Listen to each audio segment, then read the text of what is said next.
Another thing that people ask me about a lot are strings, which I mentioned briefly earlier, but I should mention the individual gauges that I use.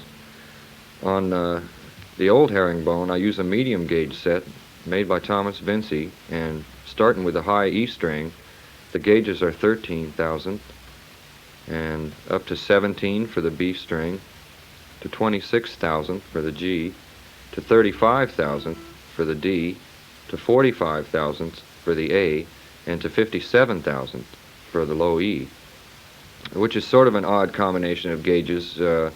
It drifts away from the norm a little bit, but nonetheless it's still within a medium gauge range. And on the Ovation guitar, I use a set of strings called Adamas, which is also made by Ovation Company. And those gauges are a little different. The gauges on those are 13,000 for the high E, and 16,000 for the B string, and 25,000 for the G, and again 35,000 I think for the D string.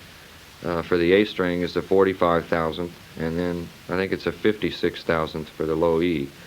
Those gauges vary from, I mean, you can get them, you can get string gauges in any gauge you want. So if a particular set or combination of gauges doesn't feel good to you, then feel free to experiment around a little bit, by all means, so that you find the gauge that best suits you. There's some people that like a tighter sound in the middle register, particularly on the G and D strings. So you can go up to a 27,000th and 36,000th respectively, and